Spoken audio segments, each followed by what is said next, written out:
Sejam todos bem-vindos. Meu nome é Túlio Ortilho. Antes de iniciar, façamos a nossa prece. Mestre Jesus, amado Senhor, te agradecemos a oportunidade da vida de estarmos aqui reunidos em Teu nome. Te agradecemos pelo ar que respiramos, pelo alimento da alma, pelo pão, pela natureza. Te agradecemos pelo momento em que nós passamos e te pedimos forças morais. Te pedimos, Senhor, que nos envolva em Teus braços com todo o Teu amor, para que possamos seguir confiantes e fortalecidos nessa jornada evolutiva. Se conosco, Mestre Jesus, e que assim seja. Hoje iremos refletir sobre o tema a cooperação, contido no capítulo 3 do livro Pensamento e Vida, pelo Espírito Emmanuel, psicografia do médium Chico Xavier, e no capítulo 5 do livro Jesus e a Atualidade, pelo Espírito Joana de Ângeles, psicografia do médium Divaldo Pereira Franco. Neste momento em que a crise do coronavírus provocou alteração no comportamento das pessoas, tanto físico quanto moral, trouxe uma nova realidade, como a restrição da liberdade, do contato físico entre as pessoas, da preocupação de como será o amanhã, da preocupação acerca da renda para a nossa sustentação, da preocupação com a própria família e, principalmente, das consequências de tudo isso. Essa nova realidade exige também de nós novas atitudes. Exige cooperação. Mas para cooperarmos, há necessidade da vontade. A vontade é um potencial psíquico da alma, da vida interior de cada um de nós. Não podemos analisar a vontade de fora para dentro, porque é uma manifestação interna, embora há pessoas que possuem muita força de vontade em suas ações. A vontade é uma competência, um recurso que faz parte do pensamento. E quando usamos o nosso livre-arbítrio, nós estamos colocando a nossa vontade em ação. Estamos expressando a vontade através de condutas. A vontade em ação é o combustível da fé. Jesus, o Cristo, usou a vontade em todos os instantes. Através disso, ele curava os enfermos, afastava os espíritos obsessores dos obsediados. Disse ao paralítico: levanta-te e anda. E ele andou. Assim, a vontade é que gerencia nossos desejos, a inteligência, a memória, a imaginação. Porque sem a vontade, que é uma força da natureza colocada em ação, a memória é mal utilizada. A inteligência é utilizada com fins destrutivos para o mal, e a imaginação fixar-se-ia nas torturas mentais. Logo, se a vontade é uma manifestação interna da alma, que faz parte do mundo das ideias, observamos que a cooperação é a manifestação externa, que exige de todos nós ações que sejam demonstradas pelas atitudes, porque para cooperarmos, não podemos simplesmente ficar na vontade. Há necessidade de atitudes, de ações concretas. Para estarmos em estado de cooperação, não significa que nós devemos estar rodeados de pessoas, porque podemos estar no meio de uma multidão, mas no pensamento estarmos isolados, não compartilhando, por exemplo, do mesmo objetivo, não querendo ajudar. Pois para cooperarmos, há necessidade de uma condição, de um fator determinante, que é a vontade. E o espírito de cooperação depende de abdicarmos primeiro de nós mesmos e pensarmos no bem comum, na coletividade, nos outros. Assim, o mais importante é manter o espírito de cooperação, independente de estarmos acompanhados ou não.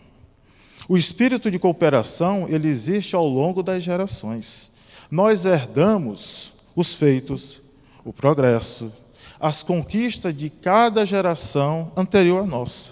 Por exemplo, a roda, a bússola, a pólvora, a energia elétrica, os computadores, o celular que nós utilizamos, tudo isso é resultado do espírito de cooperação daqueles que vieram antes de nós. Hoje, diante da pandemia que atinge parte da humanidade, que habita o planeta Terra, um mundo de expiações e provas, equipes de pesquisadores do plano material, assistidas pelas equipes espirituais, especialistas nas áreas de saúde, movidos pelo espírito de cooperação, buscam diuturnamente uma vacina para combater o vírus. E diante da situação atual, como podemos cooperar com a coletividade? Diante da pandemia que passamos, as principais formas de cooperarmos e ações individuais que os órgãos nos orientam são, por exemplo, higienizar as mãos, espirrar ou resfriar no braço, usar máscara, evitar sair de casa no caso de sintomas. E as principais ações coletivas que nos são orientadas são evitar aglomerações e ir aos hospitais somente em casos de emergência.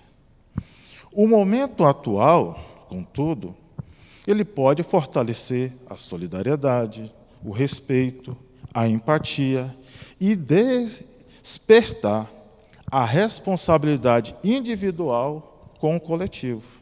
E também nos alertar acerca do consumo, ser mais consciente. A pandemia nos ajuda também a perceber o perigo da desunião que ocorre no nosso mundo globalizado. Não somos uma ilha. Não é hora de pensarmos só em nós. É um momento, sim, de cooperarmos e ajudar a sociedade como um todo. É hora de pensar nos outros de fato. A quarentena nos ensina também que o consumo exagerado, os desejos, não satisfaz as pequenas coisas, como abraçar, estar na companhia de um ente querido, fazer uma caminhada na praia. O momento atual nos permite exercitar a capacidade de enfrentar uma crise. É uma grande oportunidade para, principalmente, nos mantermos equilibrados ou buscarmos o equilíbrio. A cooperação exige de todos nós um compromisso. Exige de nós tolerância. Porque se julgarmos as faltas, os erros dos outros com mais severidade do que os nossos, constituirá um grave erro. Além disso, a cada julgamento, a cada acusação em relação às atitudes alheias, cria um vínculo, um registro que ficará gravado na nossa consciência, até realizarmos uma ação de reparar o erro e perdoar. O nosso maior desafio na atualidade consiste em suportarmos uns aos outros. Porque há um grande mérito em calar-se, deixando que o mais tolo do que nós fale. Tornar-se surdo a ouvir uma zombaria, quando nós passamos no lar, por uma atitude que nós tomamos ou não. Fazer-se equilibrado diante da indiferença ou ingratidão daquele que ajudamos e agora nos critica. Exige também paciência, porque para cooperarmos e principalmente conseguir a cooperação das pessoas não é uma tarefa fácil, pois cada um de nós tem uma visão de mundo e experiência de vida diferente. Devemos evitar discussões, no momento atual, desnecessárias, pois a única maneira de ganhar uma discussão é evitando-a. Devemos também respeitar a opinião dos outros. Nunca deveremos dizer, você está errado. Lembremos que cada um de nós tem uma visão de mundo. E cada um pode contribuir da sua forma, dentro de suas limitações, para atingirmos o objetivo desejado. Cada um traz na sua bagagem reencarnatória experiências, conhecimentos adquiridos nas sucessivas existências, que podem, por exemplo, resolver os nossos problemas. Ninguém é inútil. Devemos também reconhecer nossos erros. Se estivermos errados, reconheçamos os nossos erros de forma rápida e enfática. Quem nunca errou? Quem não erra? E quem não errará? Estamos aprendendo a cada instante, e todo aprendiz está sujeito ao erro. Sejamos amigáveis. Quando desejarmos cooperar com alguém, devemos agir de maneira amigável, procurando dar o melhor que temos, sem condições, sem imposições, sem querer que nossa opinião ou conhecimento prevaleça sobre os demais, a fim de que sejamos realmente um instrumento útil. Nunca deveremos, porém, desanimar ou deixar de cooperar quando surgirem os adversários no caminho. Ninguém no planeta está livre dele. Estamos num mundo de expiações e provas. Eles cruzam o nosso caminho analisando nossas imperfeições e fazendo, muitas vezes, exigências descabidas. Muitos sorriem de forma dissimulada, demonstrando uma contradição entre o que apresentam na face e o que sentem no coração.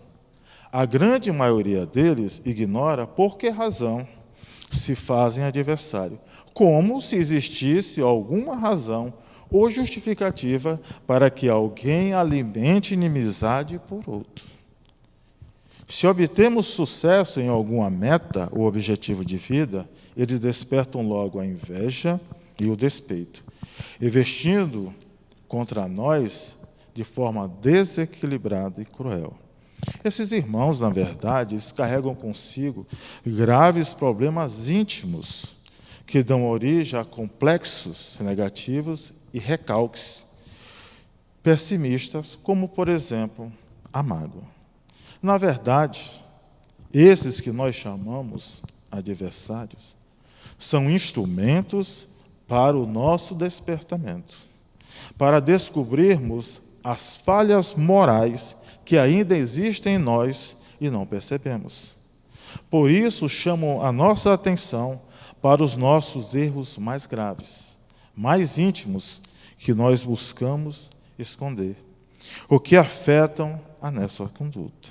Assim, diante dos adversários do caminho, objetivando a cooperação de todos, permanecemos firmes, confiantes, blindando o nosso coração com todo o amor, cientes que estamos no caminho certo.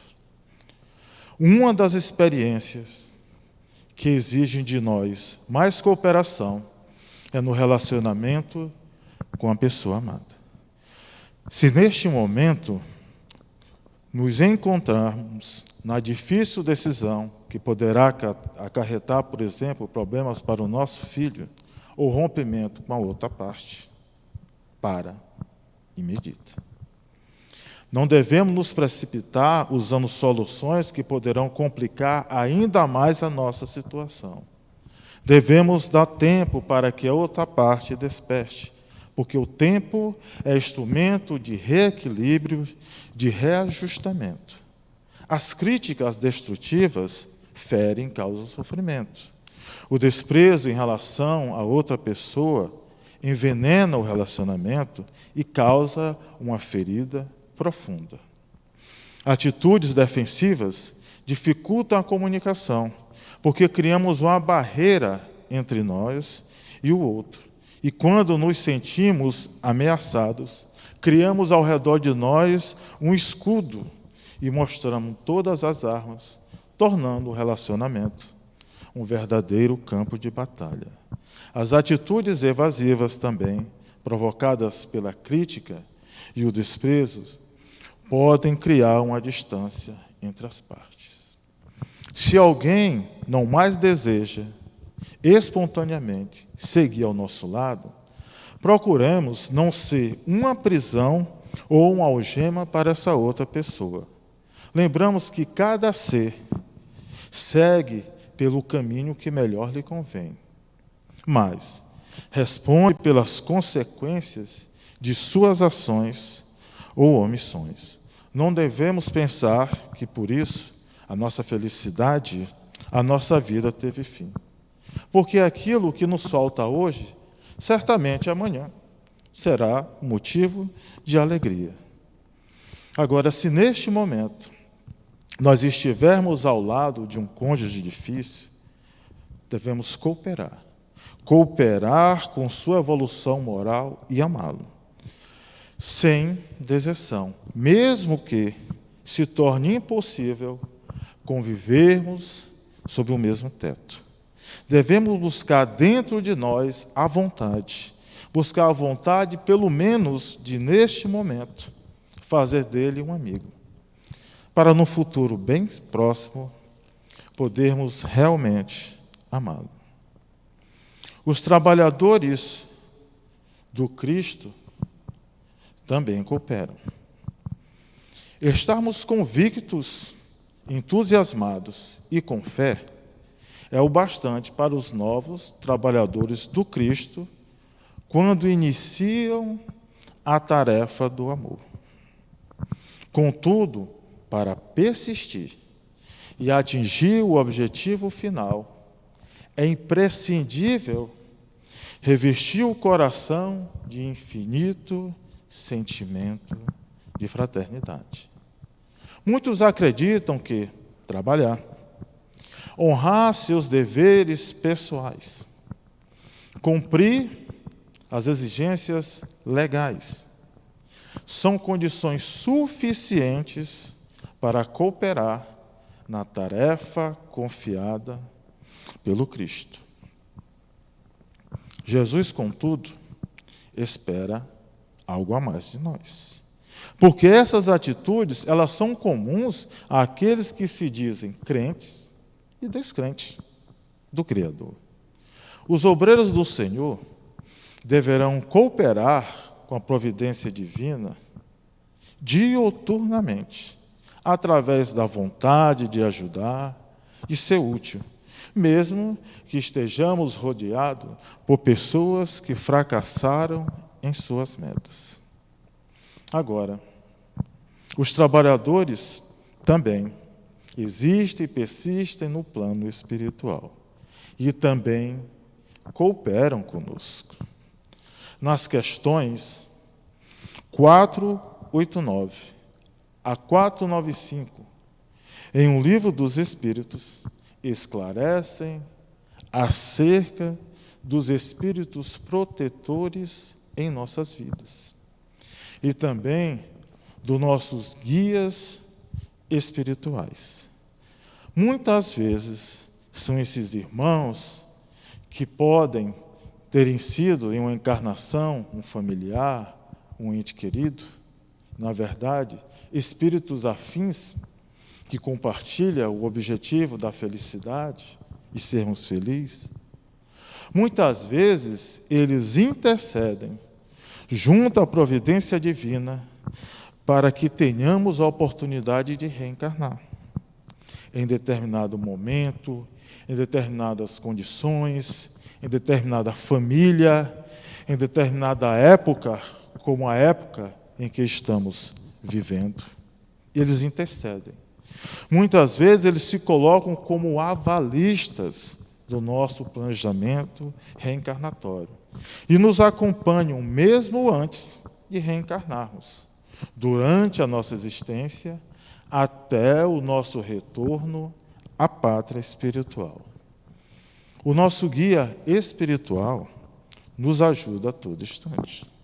Muitas vezes nós somos afastados de um perigo, de um acidente, de um problema, de uma discussão, de um fracasso, e nem tomamos conhecimento e nem percebemos o que aconteceu. Esses espíritos, desde o nosso nascimento até o desencarne, e muitas vezes na vida espiritual, prolongando-se por diversas existências, dedicam-se a um outro espírito para guiá-lo no caminho do bem. Muitas vezes esses irmãos, tão afinizados, renunciam até a ascensão a outros planos espirituais, onde, pela sua condição moral, é que terão condições de habitar. Muitas vezes, eles renunciam a fim de permanecer num orbe como o nosso, de espíritos mais inferiores, para auxiliarmos e auxiliar também uma coletividade. Agora, se nós não atendemos os conselhos do nosso guia espiritual, por exemplo, esse afasta-se de nós, mas ele não nos abandona completamente. Permanece atento, nos observando, nos inspirando, nos auxiliando sempre que desejamos voltar ao caminho do bem. E esse espírito é sempre de natureza superior à nossa condição moral, ao nosso momento moral. E sempre que nos colocarmos ou nos colocarmos ao trabalho edificante, ao estudo, por exemplo, da doutrina, ou à prática do bem, contaremos com a ajuda dos espíritos protetores, de forma ou individual, ou de forma coletiva, pois o Criador nos auxilia através dos espíritos cumpridores dos seus desígnios. Nós observamos, neste momento, a quantidade de equipes, de especialistas, de cientistas, que se dedicam à busca da vacina para o vírus que envolve esse orbe terrestre. Momentaneamente e simultaneamente, também equipes espirituais os assistem, os inspirando, a fim do bem comum dessa coletividade. No livro Paulo Estevam, pelo Espírito Emmanuel, Psicografia do Médium Chico Xavier, nos relata a perfeita cooperação do Espírito Estevão para Saulo de Tarso, a fim de auxiliá-lo no seu planejamento reencarnatório e cumprir a sua missão, que era da difusão da Boa Nova. Estevão, enfermo, foi recebido na Casa do Caminho. Lá, encontrou o apóstolo Pedro, que, seguindo suas orientações, tornaram-se um verdadeiro amigo. A partir desse momento, Estevão tomou conhecimento dos ensinamentos do Cristo e passou a estudá-lo e também a pregá-lo na casa do caminho. Contudo, Saulo encontrava Estevão em suas pregações e o interpelava de forma ríspida, querendo saber com que autoridade, por exemplo, ele pregava e ensinava os ensinamentos do Cristo. E, em certo momento, numa discussão afervorada, Saulo, envolvido pelo orgulho, denuncia Estevão ao Sinédrio. Então montam um ardiloso esquema para a condenação de Estevão com o apoio dos amigos de Saulo. Estevão foi implacavelmente julgado e condenado à morte por apedrejamento. Homicídio esse que foi aprovado por Saulo. Antes de emitir o último suspiro, Estevão perdoa Saulo e os demais perseguidores, adentrando assim no mundo espiritual. Mas lá chegando, o Cristo dá a seguinte missão para Estevão: você será, a partir de agora, o guia espiritual de Saulo, a fim de que ele possa despertar para a sua missão e ser o futuro apóstolo dos gentios. A história de Paulo e Estevão nos mostra e nos faz refletir de forma clara a cooperação do Espírito Estevão para que Saulo, que o perseguia, que o condenou à própria morte, cumprisse seu planejamento reencarnatório e o seu compromisso assumido com a espiritualidade maior. Podemos refletir através desses apontamentos e concluir que cooperar é lei natural.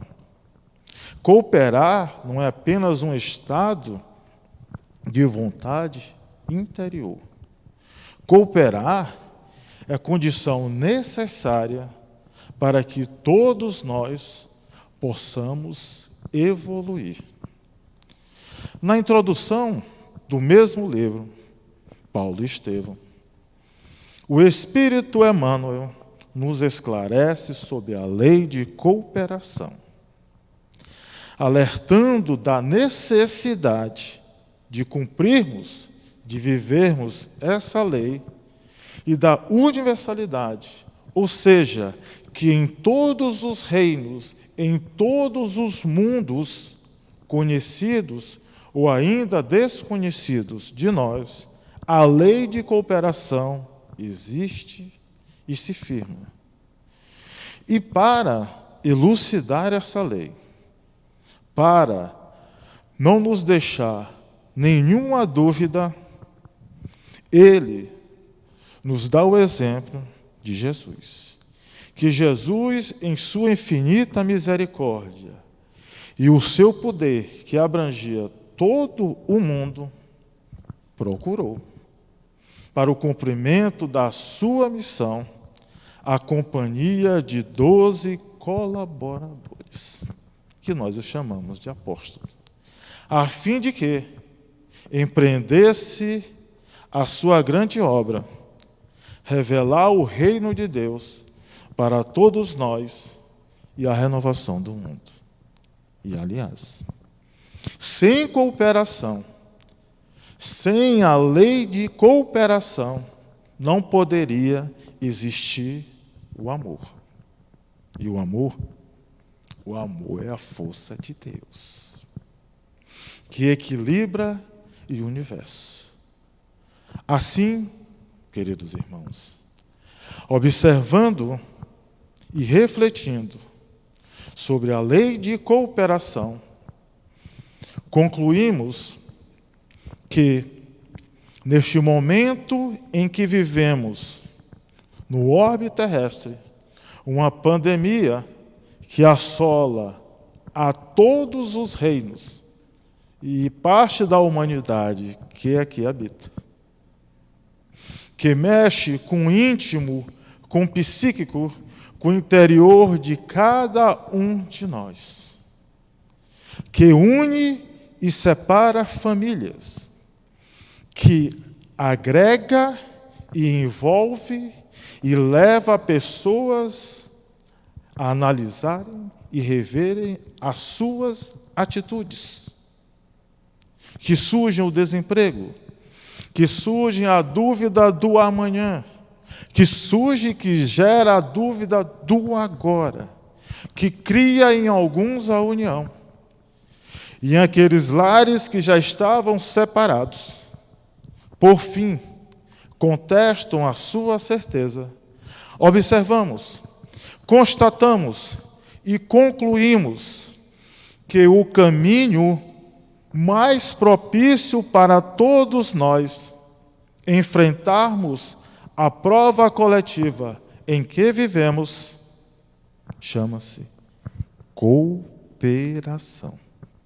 Cooperarmos conosco, buscando o equilíbrio, cooperarmos com o outro, que em desespero grita e se assola, cooperarmos com a coletividade, na medida e da forma que nós podemos, e principalmente, cooperarmos com os benfeitores espirituais, com nossos guias espirituais, independente de credo, de religião, de posição social ou de condições financeiras.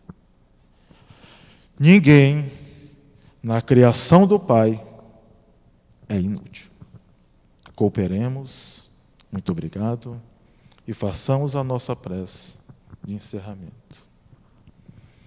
Pai de infinita misericórdia, que nos concedeu essa oportunidade de estarmos reencarnados, que nos traz a vida, que nos traz o ar, que nos traz o alimento, que nos deu a família, que nos permite andar, ouvir, ver, independente dos sentidos físicos que utilizamos ou não.